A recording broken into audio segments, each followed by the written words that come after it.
Does Mercedes sabotage their drivers? Will Red Bull's lead survive the European season?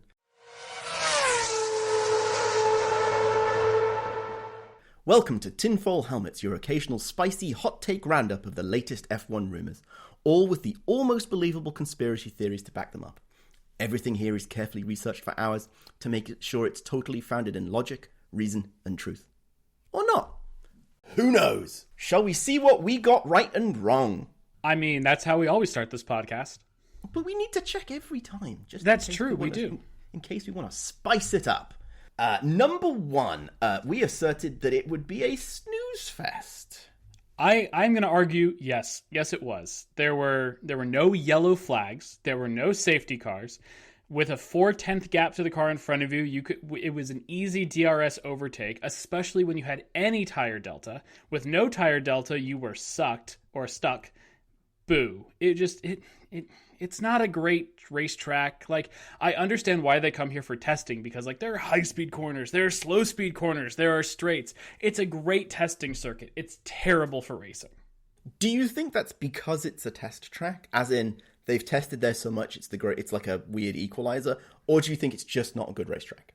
I think a little bit of both, because they haven't tested much in the downforce car or the ground effect car era at this track. So, throw all the data out the window. But at the same point of time, that surface is so abrasive, I feel like, that, it's like Lando had, a 6-lap tire delta on Max at one point in time. And he was making it work, but then Max just put on new tires and, Max was able to stretch out the tire delta to match Lando's tire delta. And at the end, they were on pretty equivalent tires and Max was just managing his way to a win. Yeah. I don't even think we had anybody go off. Like, we had no yellow flags, but the only one that went off was Albon. I don't think anybody else actually left the track more than the escape road, which I think is fascinating. Which I'm not entirely sure the fastest way through turn 2 isn't to, oh no, I ran wide and cut through that escape road and go around the bollard. Yeah. So snooze fest confirmed. Yep.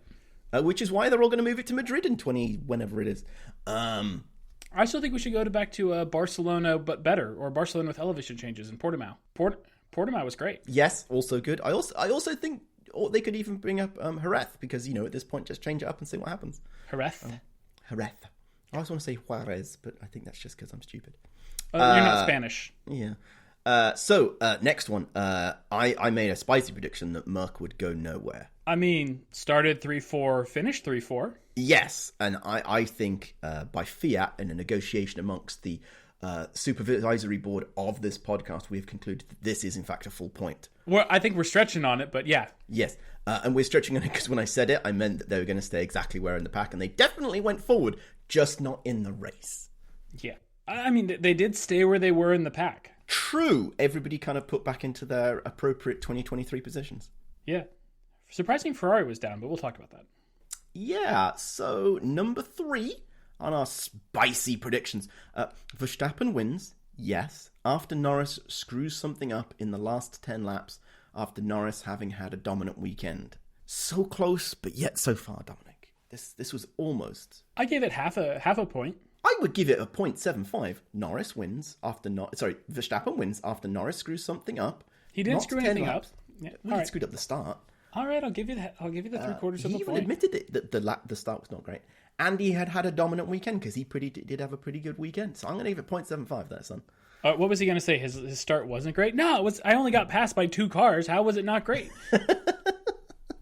I want to know if the Verstappen and Norris friendship will be ended after Norris basically pushed Max into the grass. Yeah, that was a little spicy.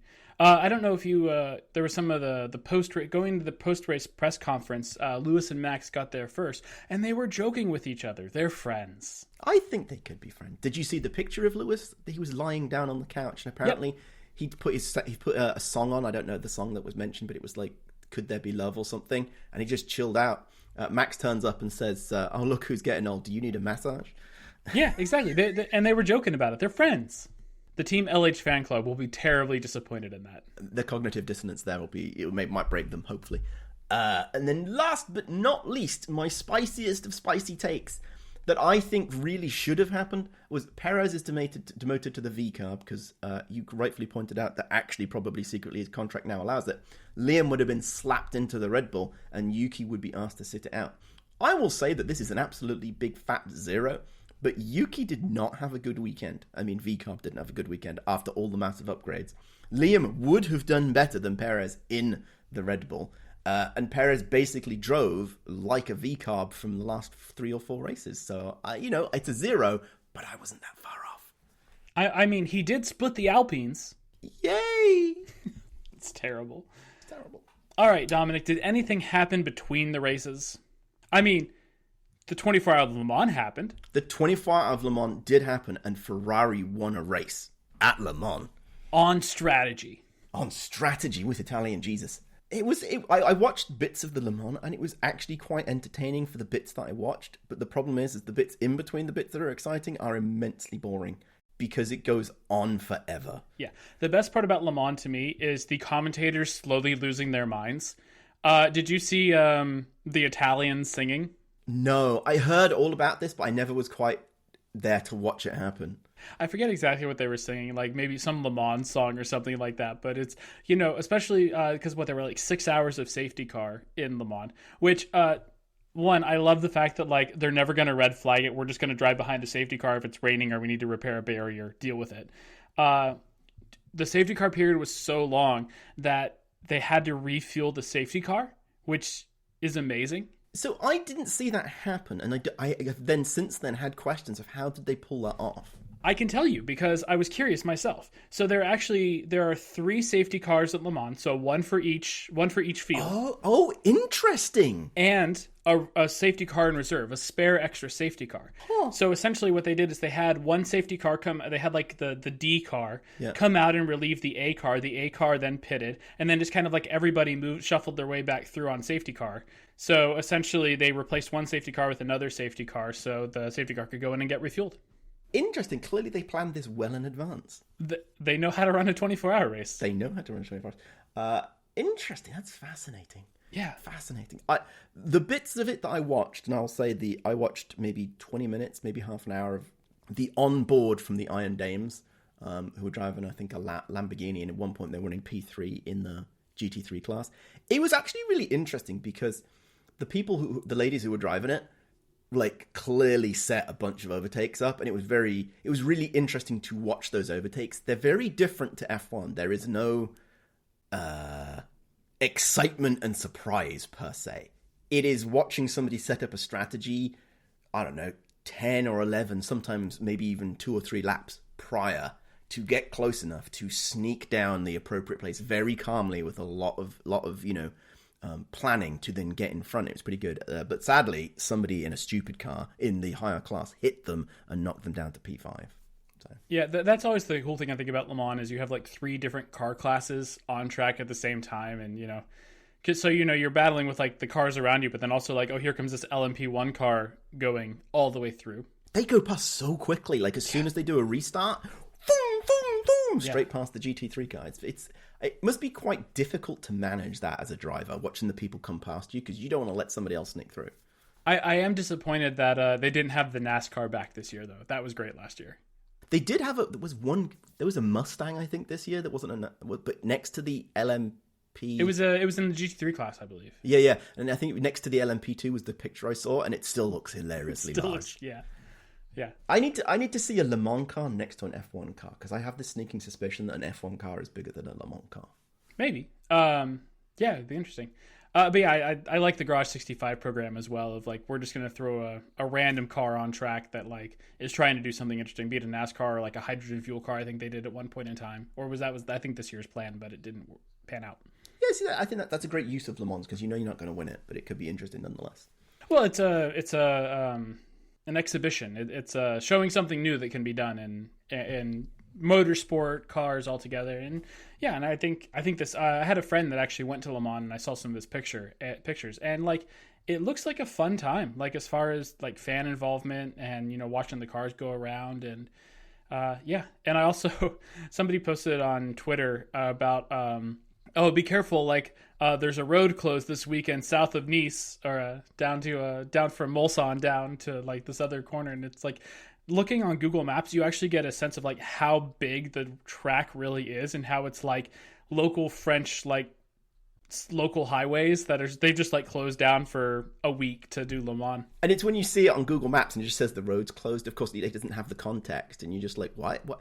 If you're not paying attention, you're like, why is this road? Man, I'm gonna have to go the long way around. I do wonder for the people who have to live in the middle. I feel this about the Isle of Man TT races as well. Like, what do you do? Because it's like, I need to go get some milk or some sandwiches or I don't know, and you're just trapped. I assume there must be some way out, but I feel like if you're gonna live in the middle of Circuit de la Sarthe, like you're aware of where you're buying a house, and also like at some point in time, you're just like, cool, I'm gonna set up. I've got all my food ready to go, and I'm ready for 24 hours of LMP1 cars going past me. What happens if you need the hospital? I'm sure they have a contingency plan for that. True. If they had a contingency plan for the safety car running out of fuel, so they know what they were doing. Yeah, I can't imagine that they can close all the roads like that and not have a plan for it. There is an emergency inside the circuit. What do you do? So Le Mans good. Shall we switch back from sports cars to F1? Well, we can segue there with Alpine because they did run at 24-hour Le Mans. They didn't run 24 hours of Le Mans. They did run in Le Mans. They made it 6 whole hours, and I think that's impressive. Oh, that's so bad. That's so bad. So they're using a modified F2 engine in that hypercar. Really? Yeah, the current F2 engine. It's a modified version of that. Oh, Turns out, yeah, it doesn't let go well for 6 hours at a time. Which leads perfectly into the rumor that Alpine were going to give up on engines in Formula One so that they could spend the resources on their Le Mans WEC hypercar engine. And I'm not sure that's a good idea. It just seems like terrible. Like, I don't even understand what they're trying to do over there. And the rumor is that Red Bull is the leading candidate to supply engines to the F1 team. And I don't really want that to happen, but I need that to happen so that we can have some more spicy in the pit lane where the Alpine team complains, aka Renault, to the Red Bull team about the terribleness of their engine in 2026, because it's going to be crap. It's going to be amazing.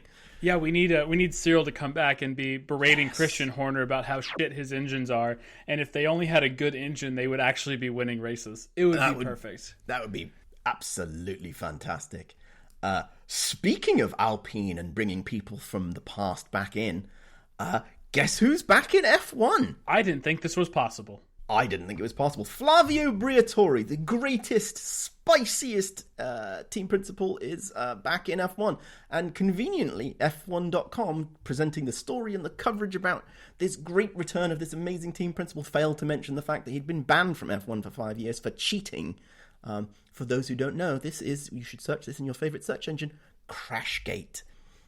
So the one question I have on this, I don't know if you've seen some other news around the sporting world of recent, but there have been several, I believe, baseball players banned for a year, some lifetime, for betting on like DraftKings and FanDuel, right?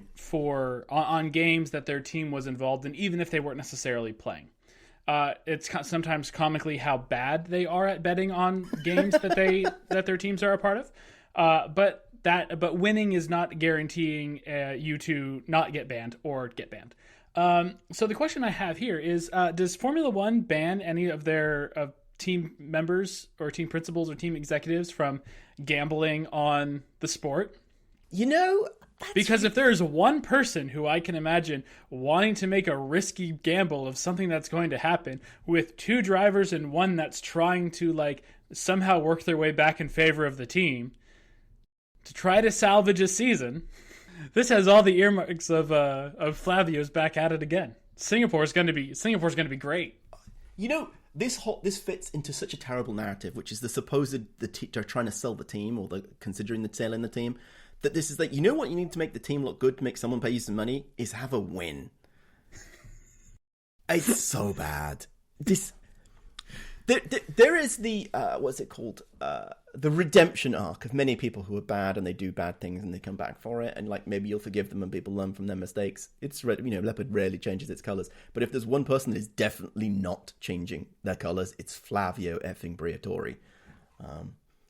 I don't understand why people keep hanging out with him, because he was spotted with Stefano Domenicali 2 months ago, multiple times. You're like, this is ridiculous. And you should also note, for the record, he is still Fernando Alonso's manager. Anyway, shall we move on from the depressingness that is Alpine and the general corruptness? Otherwise, I'll start talking about the British election. Have you not heard? Did you hear it? No, I did not. Because it's related. Apparently, everybody close to the Prime Minister placed bets on when the election would be before he announced it. And they all knew. And so they're now being investigated for corruption and placing bets on the election. It's beautiful. But anyway, moving on. Speaking of spicy hot topics, big news this week. And we're not going to talk about the French election either, I take it. Are they placing bets on when the election date was going to be? Because I don't think anybody did that one. No, but there's something silly going on over there, especially on the run into Paris 2024. I should probably stay away from politics. Yeah, we should say that for our companion podcast. Politics and how it's ridiculous. Yeah. Speaking of politics and excitement, Carlos Sainz is confirmed to Williams. Actually, no, not yet. He's still thinking about it. But we're not really sure. But he's definitely going there, but we're not really sure. But maybe he's going somewhere else, but I don't really know. I think they're just waiting for the Newey contract to be signed to make sure it's a good deal before they go there. But Newey is going to Aston Martin that he definitely said he wasn't going to again. But he's had a secret factory tour where they kicked everybody out of the factory. But then they decided that actually they were going to tell everybody on the internet that they kicked everybody out of the factory. So it's not really a secret anymore. But then Fernando says this is all a lie. See, my one thing here is that, like, maybe Newey actually doesn't want to, like, design an F1 car anymore, but he's just going to be, like, a special consultant where, like, you can buy a day of Adrian Newey's time, and he'll come down to your factory, and he'll look at your car, and he'll hold his notebook, and he'll be like, I would change that, I would change that, I would look at doing something here. This is what happened when whoever the guy from Red Bull is joined Aston Martin, like, 2 or 3 years ago. Like, it was, like, just after the new regs, he was apparently touring the factory while he was still on gardening leave or something, and apparently he just kept pulling faces. He'd like see the car and he'd be like, oh no, and then say nothing more. And then the car was great the next year. I think you are right. This is the perfect Adrian Newey thing, because he doesn't have to travel very far very often. He doesn't have to live in another country. He can just get on with it. Perfect. Yeah, love it. This is like Ross Bond going to F1 to build the new regs. Adrian Newey's just gonna, instead of like trying to help the grid get closer by making ground effect cars and tighter regs, what Adrian's gonna do is he's just gonna go help every team make a faster car. Yes, I think that is exactly what he's gonna do. And then, oh no, he's gonna get hired by F1 to design the 2030 regs. I would love it just to like see, like, just to make everybody's head hurt, just from because you know exactly what gaps he would try to leave in the rules. Yes. Like, it would be so good. Perfect. Insider trading at its best. You know that what was like the X 2010 car? It was like this concept that like Newey made that was like the Gran Turismo, right? Yeah. Of like, you know, what Formula cars could be. It's gonna just be that. Yes. And you know what? I would love that. I think I'm here for it. Yeah. Yes. Speaking of Adrian Newey, Max Verstappen has done a secret test. Again, I question when everybody calls it a secret, and it's all over the internet. At Imola in the 2022 RB18, because that's outside of the regulatory restrictions and whatever, apparently to work out what is messed up about the current car, which suggests the current car is really doing badly with respect to correlation. I thought that was actually kind of interesting. And I noticed he'd been in Italy on his, because I follow the Max Verstappen plane tracker. And I was like, why is he in Italy? But now it all makes sense. This does raise a very interesting question, is why does everybody keep going to do testing at Imola? Because what's his face? Kimi was doing it. And then there was an Alpine there that was recently at Imola. And now you've had Max doing it. Why? I mean, I know Italy is a great country, but it seems like maybe they should go to Barcelona. Yeah. You know, there's probably some, I mean, okay, the reasonable answer is it's probably somehow cost effective because it doesn't cost that much to rent the track. It's probably a good track as far as it's got some elevation changes, some tight sweeping corners, some short corners, some fast corners, things like that. But, you know, that's not a ton to say. The food's just better. Yeah, that's what I'd pick it too. Yeah, maybe the food's just really good and around Imola. Good pasta, good wine, good weather. Nice scenery. Yeah, Yeah, no, I can totally get that. Especially gets you out of that urban environment that you have in Monaco, lets you see some greenery. Yeah, and like Barcelona's kind of urban too, and like nothing against tapas. Tapas are great, but like some days you just want a nice pasta. Exactly. It fills you, gives you good carbs, gives you an opportunity just to relax. Yeah, nice carbonara. Yeah. Who doesn't love a good carbonara? Last piece of F1 race drama. The F1 film, paid for by Apple, starring Brad Pitt and produced by Lewis Hamilton, has finally got a release date of June 2025. I think it's the 25th and 26th of June next year. I'm kind of excited about this. I'm hoping it's pretty good. It does have a little bit, from the little bits of the plot that I've seen leaked, it feels a bit like Days of Thunder. I'll go on. My spicy hot take rumor right now is it will not be as good as Rush. I will begrudgingly accept that, and I'm gonna temper that just ever so slightly. It will be a good film and enjoyable and interesting and exciting, but it won't necessarily be a good F1 film. No, but it will probably be better than what's the IndyCar one? Driven.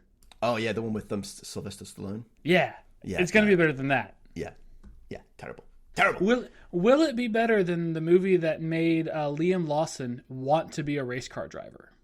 What movie was that? Cars. Oh, come on. That has to be trolling. No, according to Liam, his racing hero is Lightning McQueen. Well, maybe that's why he's not in the Red Bull. Anyway, no more news. Liam to NASCAR confirmed. Yeah, maybe that'd be good for him.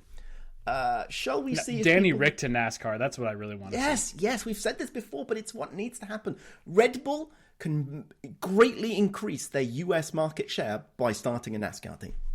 Yeah, with Danny Rick. Exactly. It's perfect. Shall we see if people still have jobs? Let's speed through this. Yeah, Logan, no, he should be fired. He was terrible. Perez? And he had an equal car. He had an equal car this weekend. Perez also should be out.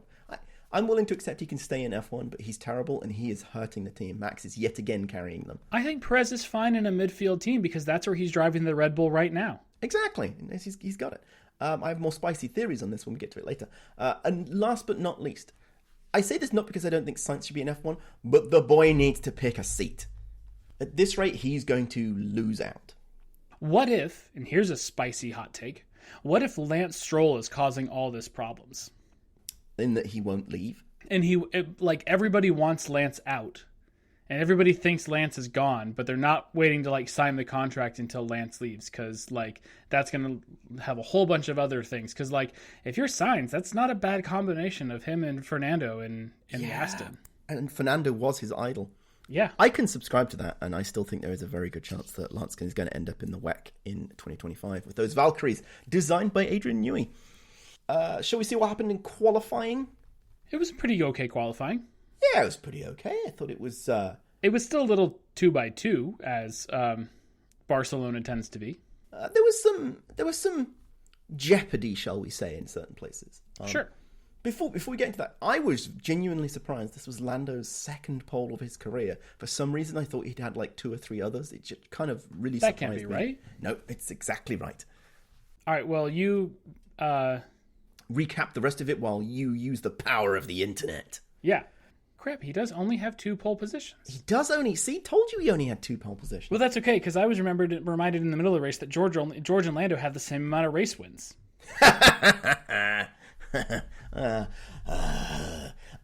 Anyway, Lando Max Lewis was the P1, P2, P3 in the qualification. Lewis nearly threw it away with a terrible lap in Q1. But then Best's Rushy Russell, thankfully, I was so annoyed that Lewis was going to screw up and get knocked out again. Of note here, Crofty, who spent before the race weekend being like, oh, we should stop talking about the sabotage, more to come later, was stirring the pot by look at Lewis, are they sabotaging him again? Dear oh dear, blah, blah, blah, etc. It's terrible. Was not pleased with that by Crofty. George did have the best radio message of qualifying, though. What was that? That was what is Lewis doing? Oh, yeah, and I was so confused by that. It didn't make any sense. VCARB update is terrible. This also follows through to the race. VCARB spent a lot of money and time and energy bringing a massive update to their car, and it basically sent them all the way to the back. Perez had to actually put effort in to actually make it out of all of the qualifying sessions, and I can't believe it. Just real quick. on the VCarb update. Yes. This is one thing that I don't really like about the Formula One video game is that upgrades always work. Oh, yes. I hadn't noticed that, but that's an excellent point. Like when you upgrade the car in the video game, the upgrade makes you faster. While in real life, people bring upgrades and it goes, oh, nope, that was crap. What the game does, though, is it will fail the upgrade before you put it on the car. So you're doing it in the system, right? And it'll be like, oh, the upgrade failed, or it took too long, or it didn't meet our expectations. But that's not the same. They need to let you put it on the car, and then you're driving a tractor. And then they tell you after the weekend that it failed. Yeah, exactly. And then you're like, well, now I'm double screwed. Well, because that's how it works. It's real life. It's called a simulation, not arcade game. Electronic Arts, if you are listening to our podcast, we're happy to help collaborate on your game. We can't possibly make it any worse. Other things that happened in qualifying. Many people kept cooking their tires in the first sector. I thought this was pretty interesting. You watched almost every driver. They had wow, purple in sector 1, and then they all lost it. You know who didn't do that? Max Verstappen. Yeah, Max didn't do it because Max is great. It was interesting that the middle sector was actually where you gained time. I was watching this really closely trying to work out what was going on, but basically the middle sector was like you stepped up your time and gained on the people, and it was great. And then the final sector was where you either lost it or you held on. Nobody was gaining the time in the final sector. I will say that the Q3 final laps were kind of interesting. Like people actually had to try for once. Both Max and Lando and Lewis had to actually try. Another race where two people were separated by basically a piece of paper. Lewis and George separated by 0.02 of a second. And then Logan. I know we talked a little bit about it, but he had the same car, and he impeded, and he got a 3-place penalty. I think something should happen if you're at the back and you get 3-place penalty. I don't know what should happen. That you should be put 3 spaces further on the grid, because otherwise it's... Pit lane. Yeah, pit lane, exactly. It's clear that car is very confused about what it wants to be, because even Albon couldn't hustle it around very well. This is just their plea to Newey. Like, look, man, we're trying. Yes. We have resources, but we clearly don't know what we're doing. They are playing the long strategy here. Yeah. Did you want to talk at all about the incidents during FP3 that nothing resulted in? You know, I'd forgotten about those. We should talk about those, because some of those were pretty passive-aggressive. Yeah. Aggressive, actually. I think the Lance Lewis one was pretty benign. I understand that one. I don't think Lance can drive a car well, but that's... He did swerve into Lewis. He did. And I understand that Lewis didn't see him and things like that, but Lewis he raised his hand and was like, I'm sorry. Yep, but Lewis was well off the racing line, and it didn't really seem like Lance was coming through on a hot lap. So, come on, Lance, turn the damn car. Yeah, well, maybe the car's that bad. But yeah. Hey. And then there was the incident with Charles and Lando? Yes. Yeah. And broke his front wing. Yeah. Broke Lando's front wing, to be specific.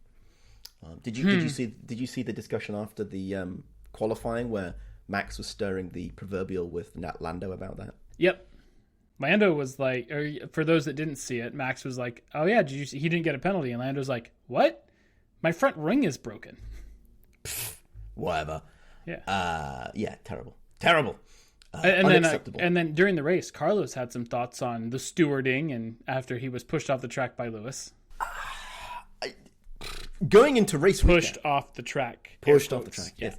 Race recap, so I can find this in the edit. Yeah, I thought that Sainz's whining on this topic was a little much. I get that the first part, but when he was so upset that the stewards decided to do nothing about this, which I thought was a pretty good overtake, it just feels a bit weird. I just didn't make any sense. So race recap more formally. George goes round the outside. I feel this is a reference to something that in pop culture that I don't know. Yeah, if I can't make some sort of music reference in a podcast, be it a musical or music, or an artist who made a movie about his kind of an autobiographical movie around music, how can I not throw this in the podcast? Is this Eminem? This is Eminem.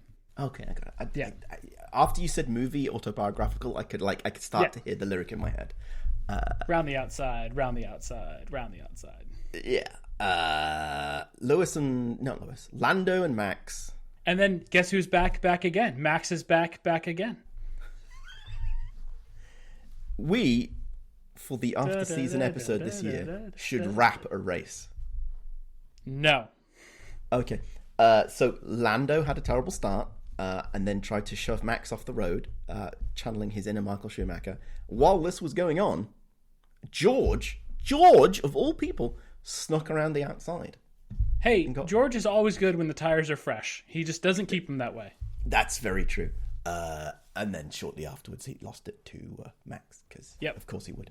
And I like Max and GP clearly were like, oh, now's the time where we want to do this, because they knew how that track was going to evolve and how that race was going to evolve. And yeah, because there was no, let's wait and see how this goes. Let's wait and see this come to us. It's like, nope, this is it. The time is now. You are still there. You are still in DRS. The tires are fresh. Get it done. Yet again, the glorious lady strategist at Red Bull proves she knows her crap. Hannah Schmidt. I always want to say Sabine Schmidt, which is wrong and very confusing to me. Miss Schmidt. Perez goes nowhere. Well, just real quick. So there was kind of the whole thought about like, oh, Lando might have won if he was able to stick with Max and not be stuck behind George. I'm not so sure about that, because if Lando's behind Max, then maybe he's falling too closely and starts to screw his tires in the dirty air, and then you have the undercut strategy again. Like the race is just going to evolve differently. I'm not sure it changes the outcome. I agree. I think if Lando had maintained the first position and managed to get a second down the road on the first lap, I think there was a greater window of opportunity for maintaining that. Yep. But I agree otherwise. I think that was the only situation that would have really changed the outcome. Yeah, and it's very clear that Max and Lando right now are driving the hell out of their respective cars when you consider where Oscar and Perez were. Yes. Piastri and Perez were both back at the bottom of the points. Yeah. And Piastri you kind of forgive because it's only his second season, but Perez... Well, I think to be fair, I mean, they Perez was 8th, Oscar was 7th. Like, if you're going to talk shit about Perez, at least he started 11th and got his overtakes done and got up there. Oscar just kind of stayed there the whole time. Where was Perez? Piastri again? Piastri, he finished 7th. Okay, he started 11th. No, Perez started 11th. No, you're right, sorry. He started 9th. Okay, yeah. So he made 2. Yeah, so they both got past some Alpines. That's about it. Good work. Speaking of the Alpines, they were in the points. They were. Yeah. This is not holding well for my prediction of the Alpine will be the worst car. Yeah, it's looking like it's the other two at the back. So. Well, the Sauber currently has 0 points, so it's looking like the Sauber, and it's been going nowhere for a while. But they finished in front of the Williams and the V-Carbs. Fair enough. So, good progress. But you got to be higher than that to get the points, and both the Williams and the V-Carb have been very good about pouncing on points when they can. Yes, they do a good job of capitalizing it. But I would say that both of those cars can be very circuit dependent, and when the circuit is good for them, they perform well. There is no car that the Sauber, or there is no circuit the Sauber is good on. I really hope Audi know how to fix that. Otherwise, it's going to be greatly embarrassing. They're gonna piece out of Formula One when they realize they can't make it all wheel drive. Yeah, no, that'd be hilarious if they found a way to make that happen, but they can't. They could do what they did in World Rally and just have the rules change. They'd need Adrian Newey for that. For when he goes to write the rules in 2030. To be fair, the weight that it would be added to a Formula One car to make it all-wheel drive, I think it is worth putting it in the rules, because if somebody can figure out how to do it and make it quick, like, go for it. Because with how light those cars are and how small those cars are, if you can figure out a way to do it, go for it. This is what I think is missing with some of the regulations that we have today. Everybody's like, oh, we've got to make sure it's constrained. But what they're not providing space for is the thing that like looks like impossible and allowing it to happen. A good example might be a certain type of active aero, which is like you're allowed to have active aero as long as it reduces the drag coefficient by 89% when used. And you're like, nobody can do that. And then somebody will work out how to do it, and then it'll be amazing and he'll be hilarious. Well, haven't been a fan of like the current engine regs just for the ICE, because like just don't give them a prescriptive. Oh, it has to be a V6 1.4 liter. Just tell them, all right, it's a 1.4 liter engine. Go figure it out. You want to run a V8? Go for it. You want to run a V4? Go for it. You want to run a 3-cylinder with a massive turbo on it? Blah blah blah blah, etc. Something. Yeah, go for it. Exactly. Like I think but I think you see that across motorsport, like of just trying to regulate out innovation. And it's such a weird... See, this is how bad the Spanish Grand Prix was. We're now talking more about like the overall picture of motorsport than the race. And it all comes down to money. And I think that there's just this weird thing where it's like everybody's like, oh, we've got to constrain the costs, which I kind of understand, but they also, I don't know, there's a thing where they should constrain the costs for building the same car, but if you're building a different car, you can spend more money, if that makes any sense, right? Like, I don't know how you would enact that, but allow you to spend money on the crazy idea versus spending money on the incremental idea. Well, I think if you've done what Formula One has done, and to be fair, NASCAR, IndyCar, WEC, if you constrain the regulations and you constrain the money, you end up seeing what we've seen over the last couple seasons of the fast cars stay fast and the slow cars stay slow because, like, nobody can take a big swing because, like, at least because I know we have, like the arrow's going to get reset after this weekend because we're halfway through the season. Oh, yeah. You know, we have the arrow time, we have the CFD time, but that only does so well of, like, instead of having a budget curve as well, like, right, you know, as well as, like, if you're Red Bull and maybe you could only spend this much rather than, and Sauber could spend more if they wanted to, but instead we're in a spot where all teams can spend the same money, so it doesn't matter. So if you have such a tight rule regulation set, like, there's nowhere for them to, like, explore any sort of time. So if you're going to, like, have this tight money gap, let them go down this wild road that might not pay off. Because what if it does? Because then you have a team that made a massive technical, like, you think of what the double diffuser from, like, 2009. Yeah. We've created a sport that has sought out and reached its local maxima rather than allowing teams to explore to find a global maxima. Or if you are Red Bull, you have found both the local maxima, Max Verstappen, maxima, and the local minima with Checo. Yeah, but it sucks. I was scrolling through Instagram this week, because I watch some motorsport stuff. Occasionally, I even get, like, NASCAR things sent my way, and they were talking with Dale Earnhardt Jr. about how they used to set up the back end of the car to be skewed, because it turned out it was faster to just drive the car slightly skewed. And then NASCAR clamped that down, so then they figured out a new way to skew the car, but then they like hacked that out of the regulations, and it was like all these teams were trying to do, like, cool things to essentially get that skew back, and every time they did it, NASCAR was just like, no, we don't want you to skew the car. And it's the same thing. The alternative is to allow people to, once you've developed the benefit and it's been proven to be a benefit and they're going to ban the regulation, instead of banning it, they should say that you have to, by regulatory fiat, declare what it is that you did, and then everybody gets to copy it. Sure. But I don't think you need to regulate that, because if it's faster, they will copy it. True, but, like, to accelerate everybody else to prevent them having the, lasting advantage. Yeah. Anyway, we should stop talking about regulations and why Barcelona was very boring, and blast through maybe the last three things here. Aston Martin went nowhere. Fernando was having a really bad race until he changed his tires. I mean, but you want to talk regulations? I think Aston's been a great example of, like, this whole thing of, like, they've just slowly gone backwards and they can't do anything to make it up because they don't have the freedom to try something different. Yeah. Yep. This was my favorite bit of the race, because I see you've highlighted it on our show notes. Was Charles wondering on, like, lap 40 why they were still on plan A. So it does prove that, one, Ferrari does stay on plan A sometimes, and two, plan A is always shit.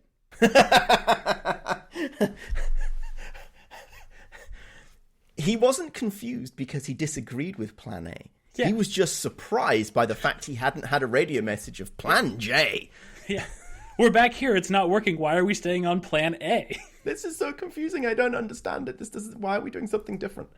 I did really love that bit when Charles came on. It was like, why are we still on plan A? And it's like, wait, they used plan A?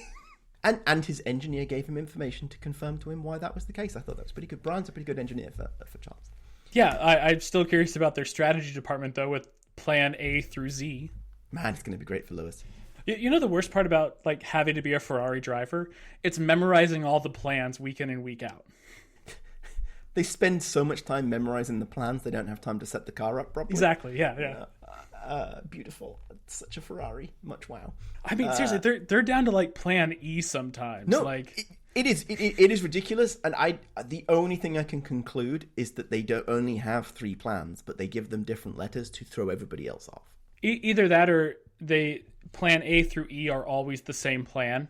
or like for every race, it's like, well, this is a 2-stop, this is a 3-stop, like, like yeah. So like essentially you only have to memorize them once, and then we'll just like, this track calls for plan B.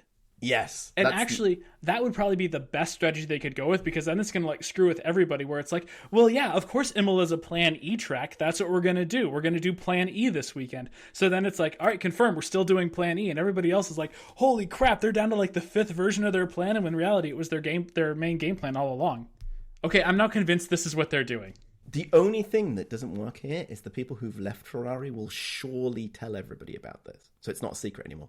Well, like, yeah, just like when Fernando was on the radio in Italian and you could hear the radio quotes, and everyone's like, "Oh, nobody knows what's going on." It's like, yes, because it's not possible for anybody in any other F1 team to have somebody that speaks Italian. Well, probably not Mercedes. They only speak German. True. Wait a minute, isn't one of the race engineers actually Italian? I don't know. Anyway, shall we see whether Max can manage his tires for the win? I mean, he did. Yeah, I thought it was pretty good. It was funny when McLaren were on the radio and they're like, push for it, Lando, and then Red Bull were like, Max, could you hurry up? Please, can you hurry up, please? And I feel like Max was like, no, he's 5 seconds behind me. Call me again when he's like 4 seconds, and then I'll put my foot down.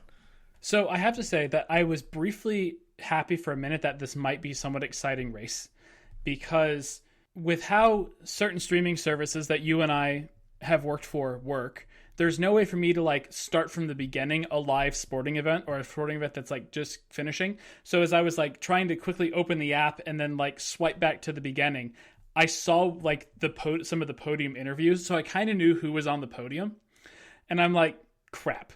Anyway, or it's like, at least I saw Max getting interviewed, and I was like, okay, well, at least, like, yeah, Max is going to finish on the podium. I didn't know if it was first or third or second, but I was like, yeah, Max is probably going to finish on the podium anyway. And then, like, the wide shot was, like, Lando and Lewis, and I'm like, crap, now I know who's all on the podium. And there was a brief moment in time around, like, lap 45 or 40 or so, I'm like, looking at where everybody is, like, because George had just pitted or something like that. And it was like, if there's a safety car that comes out right now, the top 3 are going to just dive into the pits and change to a different tire, and that will provide some excitement, and that's how George blows this. Like, I was waiting for it, and then, no, it just continued to be green flag racing. And we should talk about some of the overtakes, because I know we talked about it before we hit the record button, but Lando and George was like the only good lap of racing. I think Lewis on Sainz was also pretty good. It was aggressive. It was good, but it was spoiled to me by the fact that Sainz then got on the radio and complained about it. It was also one corner, so it didn't last very long.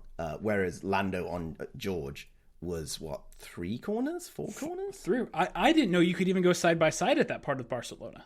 I didn't know you could go side by side with George for that long without getting rammed into the wall. If I had to sum up George's race, it would be unforced error after unforced error.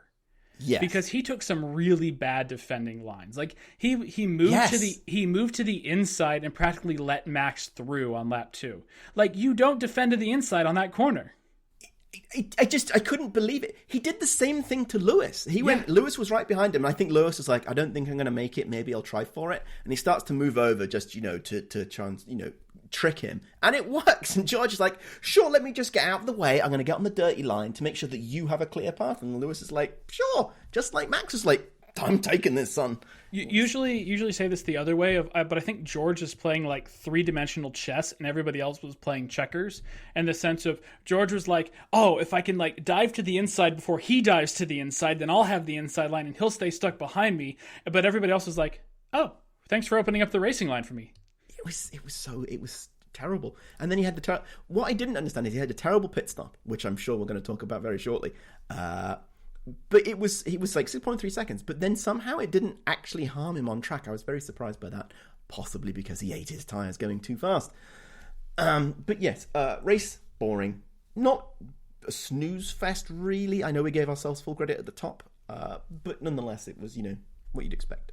I still think when you have a race with no safety cars, no yellow flags, no real, like, all the overtakes were mostly based on tire delta and a huge DRS advantage, like, it's not going to be an exciting race. Yeah. They should try moving the DRS zone and see what happens. Yeah. Put it in a corner. Change the rules and allow DRS to stay on through a corner. I'm more of a fan of like you just get 90 seconds of DRS per race. Good luck. But that requires changing all the seasons, and I feel like just changing all the races. I think just to fix Barcelona. But think of it this way: Lando was chasing down Max at the end. What if he still had like all of his DRS available to him, and then he could have like used it on all those straightaways to help like close into Max? What if Max had already used, and then like what if Max then saved like 10 seconds of DRS for them when Lando was really close, and haha, now he can't get it. Like, yeah, just a little more strategy. The one reason I need this to happen is I need someone to win a championship, because they saved on their last race, which was like it all came down to the final race, the last corner on a long straight, because we'd have to move it from Abu Dhabi, that they come round that last corner and they've got 1.2 seconds left for the race of their DRS, and they press it and it just lets them squeak it out, and then you're like, oh my god, this rule is terrible, we should never have had it. No, anyway, I think that would be a great ending to a Formula One season. I think it would be very exciting. It would show how drivers would understand strategy. Yeah, it would feel more like they had in control over the strategy rather than just the pit wall saying box box box box. Strat 10, 1-0. We can go back to the best question ever asked in a F1 press conference. Is it just a monkey with all the buttons? Ladies and gentlemen, a short trip back to the past. You know what really bothers me about that? I never hear the answers. And it's a really good question. Everybody laughs because the question takes like 90 seconds to get through, but it's a really good question. It must be on YouTube somewhere. No, I've looked. I've gone to see it. They more just kind of like don't really answer. They give non-answers. Like I see. They answer it, but they don't answer. Right, because the gist of the question is like, Niki Lauda said that you could take a monkey, and if you train him right, he could be a Formula One driver. These days, Sebastian, you have to start your car like a computer. Nico, you hit a button wrong, and it totally botched everything. So what do you want with the cars? Do you want more technology, less technology, things like that? And I think, we keep talking about like a wider or smaller cars, lighter cars, but what about cars with less driver aids? Like, going back to, I don't think you're going to go back to like a manual shift box or anything like that, but they have all the buttons and stuff to mess with, like the brake bias settings, like and open differential, lock differential, like they have all this stuff that they can like tune corner to corner, and like that changes how the cars behave. But if you had to like set up your differential for the whole race, that could change everything. I feel the thing that changes the dynamic and takes in terms of the brain thing and makes a whole difference, that should change. This has just been me being old school, is actually the engine deployment stuff. You should not be able to tweak your battery deployment, etc.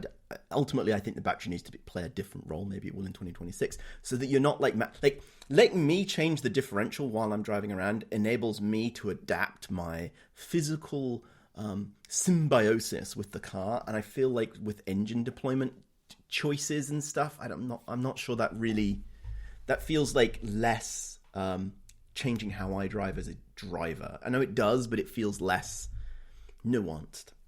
Yeah, I think there is something there of like, and I think we'll see it in the 2026 regs of like the push to pass button with the electrical stores and things like that.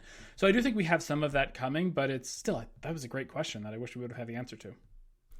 Maybe you need to, maybe when we get our press pass and are invited as the greatest F1 news source on the world, we should ask it again. Do we have to do the accent? No. Good. Would you like to hear my take or rumor after this race? Let's get spicy with some rumors. Mercedes intentionally sabotaged George this race to make it look like they weren't sabotaging Lewis. I agree wholly and completely with this, because it's the only thing that would explain the seeming switch up because they didn't bring upgraded parts this week. They had lighter parts, but no upgrades. Turns out you only have to talk about upgrades in the upgrade list if they look different. Huh. So, yeah. What there was, you saw this thing about the email that got sent out that said Lewis is being sabotaged by Mercedes. Yeah, apparently there was an email from an anonymous source that said that Lewis was being intentionally sabotaged. And basically everybody from Mercedes, including Lewis, was like, what are you talking about, son? But this was the same anonymous source, if I remember correctly, that sent all the Horner drop at the start of the season. This is the rumor that sent the proverbial nasty, dirty pictures of various appendages that belong to Christian Horner, sent it to the same people. I don't know if it was from the same email address, but it was the same people in the same It was order. the exact same list, which is the only suspicious bit, because like that list in itself, I believe, was a bit bizarre. Yes. On who it was sent to. So it's not like, and the fact that it was sent to the exact same list is one of those, well, that's a bit odd. Indeed. And I think on top of that, Mercedes have called the police. The real police, which I find fascinating because I'm not quite sure what they're expecting to happen. To me, that implies that either the email contained secret information that would only be inside Mercedes, or it actually came from a Mercedes email address, maybe like a system account rather than a real person, but implying that somebody had transgressed into the Mercedes email system. So that was very suspicious. Very suspicious. I don't think we talked about it on the Canadian podcast, but there were a lot of stuff that came out right after the Canadian Grand Prix of how, and it even happened after this race, of like the Mercedes socials, like only like they congratulated George on his drive, but not Lewis on his podium. Yes. They congratulated. Did George get a podium in Canada? Yes, he did. And they said like, oh, it's the first trophy of the season, and they forgot that like Lewis got a trophy from the China sprint race. Yes. And they kind of doubled down on that hard too initially, because people were calling them out and they're like, that's not a trophy, that's like a medal or something like that. Exactly. Yes. But then I think they also had some they sent them like Mercedes' own Twitter, which was like first trophy of the season for Lewis's China sprint race. So I was like, you're backtracking on this. Yeah, it's pretty bad. There was some also news that came out with Canada, during Canada or after Canada, of George massively improved his lap after looking at Lewis's data. Oh, interesting. For his because essentially Lewis had the measure of George in Q1 and Q2. Yeah. And then Q3 came along, and George was able to look at Lewis's data, and that's when George put it all together. So I think the question here is like, what's going to look like next year when George is, if Kimi Antonelli comes into the team, where George is now the elder statesman of the team. What can George do when he doesn't have one of the greatest F1 drivers of all time to essentially involuntarily coach him through a lap? Because they have a policy in Mercedes if everybody shares all the data. Sure. But if you heard the reason why and what happened that apparently is going around, and Lewis has even alluded to this in a radio message yesterday. For the sabotage? For the sabotage specifically related to Q3 in Canada. Yeah. Is that his tyre temperatures were lower and resulting in tyre pressures being lower. And the implication is that, it seems to be, when you read between the lines, that that's what they did, is they saw, if we take down his tyre pressures, that will let George get in front because it's so narrow on the tyre temperature. And then Lewis yesterday he was going into Q3, and apparently they'd screwed it up in FP3 again. He was like, please get my tyre temperatures right, as he was going for his last run in Q3. Yeah, I think I did see that. That in Canada, his tires came out, and on the last run in Q3, they came out like 3 degrees cooler than they did previously. Very suspicious. And the thing that I don't understand is why they would be doing this. That's what I can't rationalize. And they don't strike me as a team deep down that they are bitter at Lewis. Would you like my spicy take on this? Yes. They've always done this. This is the first time Lewis is on the bad end of it. Oh, you're saying they've always been screwing with the other driver. Yes. Because think back to like Valtteri Bottas 2.0, 3.0, 4.0, and I think it was the COVID season in what's the one that starts with an M? That was in Italy. Mugello. Mugello, yeah. Because like Valtteri specifically asked, I want a different tire from Lewis. Put me on a different tire. Let me try something. And Merck put him on the same tire as Lewis. Thanks, James Allison. Yeah. So they were screwing with Bottas a lot because, he was like, essentially they had 1 and 2 pretty well locked up. Valtteri was doing a decent job, but, Valtteri's like, just let me try something different to if it doesn't work, it doesn't work. But we're not going to lose anything as a team. I want to try something different. I want to try to beat Lewis, and they would never allow that to happen. So what happened in the Nico seasons? I'm trying to think back to that. Lewis was, so Niki Lauda. Oh, you got this? I got it. Okay. They didn't used to do it, But then they did it after 2016. Yeah. Yes. After the stuff that had started to happen with 2016, they're like, we have to somehow separate our drivers. Which, FYI, is why they called George in right when Lewis was about to be on him in this race. They pulled him in for his hard tires because they knew if Lewis caught him in that situation, it would have been nothing but a spicy train wreck. Didn't like Nicky leave the team after that as well? Or he was not around the team as much, right? No, it was I think it was 2018 that happened because he died in 2019. It's when he got sick. Sure. Did he get sick or was he just fed up with the Mercedes putting their finger on the button? That's okay. That's maybe ghost pepper spicy, and I'm not sure we're trying to go for that. I'm not saying like he didn't also get sick, but I'm just saying like that was the excuse of like, oh, he's not going to be around anymore because he's sick. But he was like, no, I can't handle you not letting the best driver compete. You're putting your finger on the scale. Got it. Okay, yeah. Maybe. Not that Mercedes killed Niki Lauda. I don't think Mercedes killed Niki Lauda. Okay. This is so interesting because it still comes back to why do they do this? Is it just to because of 2016. I think you're spot on because of 2016. And in this season, they're trying to they understand that there's no point in trying to make Lewis look great, so he's going to be the one that gets the short end of the stick. Right. What are they going to do next year? Well, they're going to favor Kimi Antonelli because he's the next coming of Max. Based on his performance in F2 this weekend, probably not. Oh man, this is the most tinfoil helmets I've felt in a while. We did a good job on this one. Well, don't you think so? I agree. I think we nailed this one. We've constructed a story that I think has validity, and if anybody in the press would like to talk to us for an additional podcast or an interview, we are here. Feedback at tinfoilhelmets.com. We'll formalize it a little bit more, tie all the webs a little bit together. All I'm thinking you need to meme it. You need to come up with the meme for this so I can post it on our Threads account. All I'm thinking of is the gif from Always Sunny in Philadelphia of like the web of like it's a big conspiracy, man. Yes, you need to create that, find the right message, and then we can post it. You should follow us at Tinfoil Helmets on Threads. I love your also take on this, or your big rumor as well. My spicy take, after having seen Checo's performance terrible and Max having to try really hard, Newey doesn't actually make good cars. Like throughout his entire career, he makes cars that enable good drivers to be great. And if you look almost every pairing of a Newey car, you have a good driver and not terribly good on the other side. There's always someone that's a bit sus. I'd say maybe the exclusion to that was Mark Webber and Sebastian Vettel. They seemed pretty close at times. But everybody else, there's always the other driver is a little bit sus. And there go. It just enables the driver. And it's the driver that makes the car, not the car that makes the driver.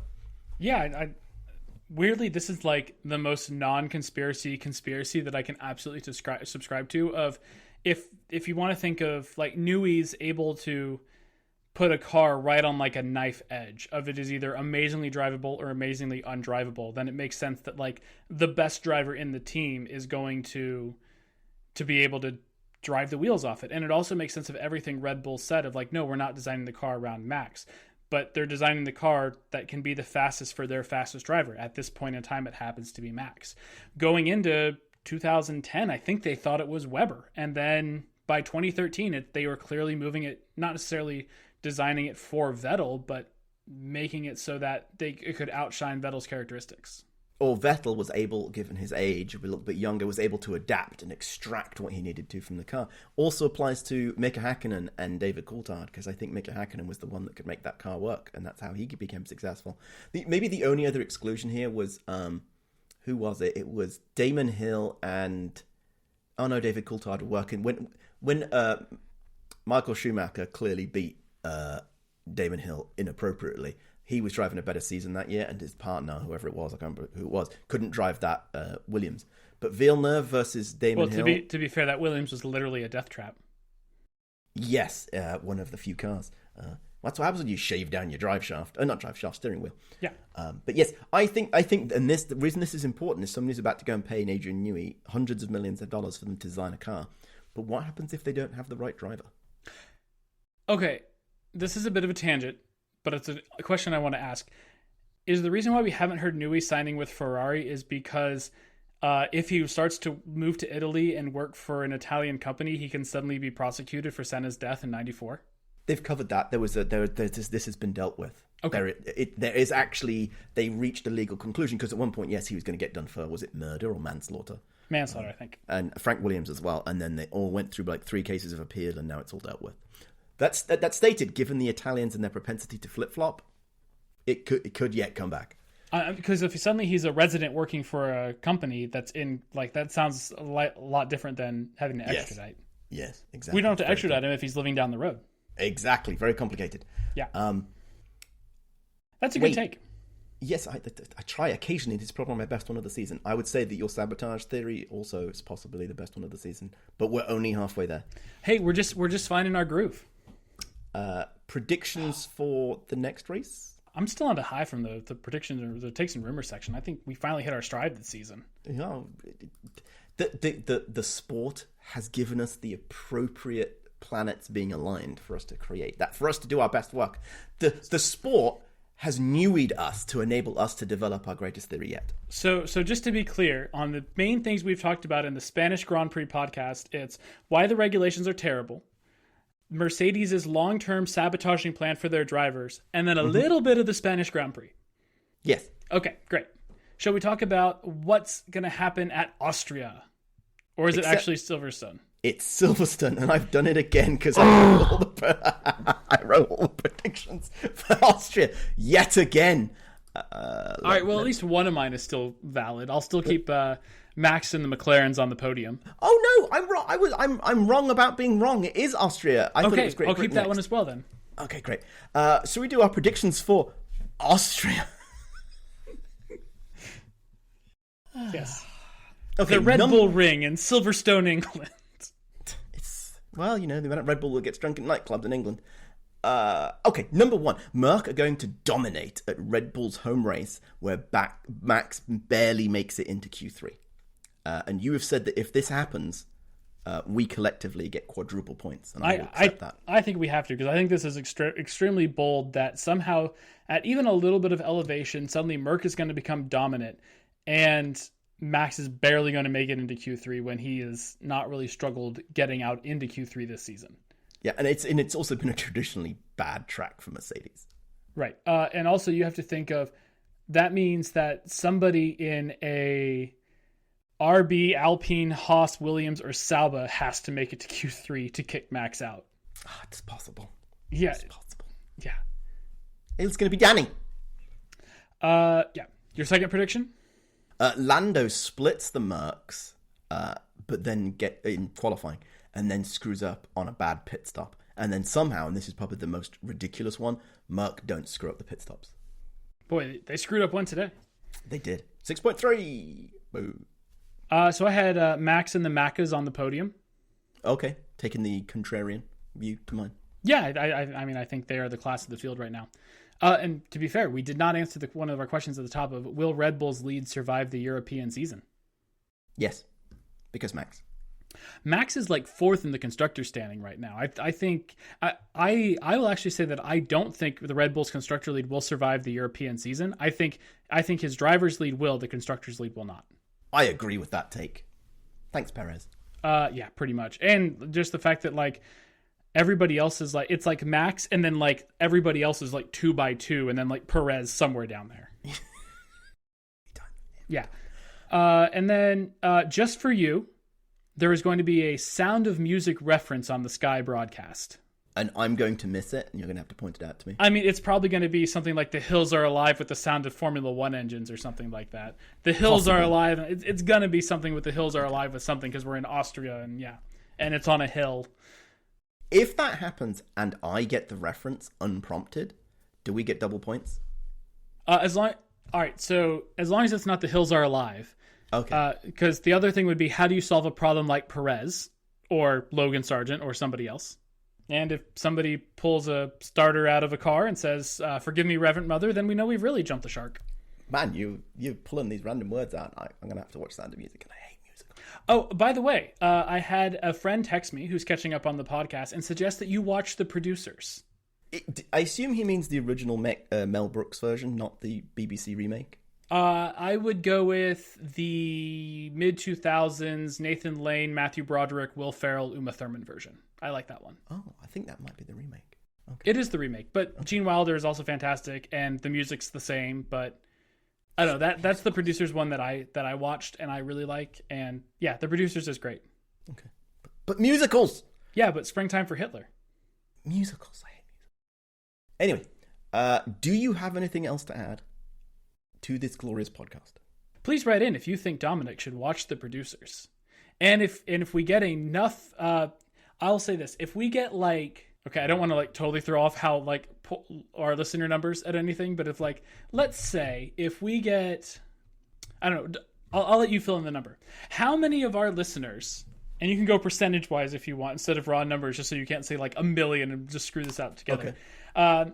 How many of our listeners do we have to convince you to, let's say, watch the Producers, and then we'll do an off-season podcast about the Producers? 5. 5? 5. Okay. 5 emails from real people to feedback@tinfoilhelmets.com. There we go. So 5 of you out there, feedback@tinfoilhelmets.com. Tell Dominic you want him to watch the Producers, and we will cover it on an off-season podcast. Thank you again for listening. This has been Tinfoil Helmets. If you think our Mercedes conspiracy was on base, or you want to add more evidence to the fire, please include us on your latest drop to all F1 media at feedback@tinfoilhelmets.com. And don't forget to tell your friends to listen, rate, and subscribe. We are on Spotify, Apple Podcasts, and YouTube. Nobody watches us on YouTube. I am fairly certain of that. Thank you so much for listening. We'll see you next time in Austria. Well, not Peter Bonington. No, but the other one. That's a name straight out of Downton Abbey. Lord Bonington of Brixworth. I mean, I guess Hugh Bonneville did play somebody. Anyway, moving on.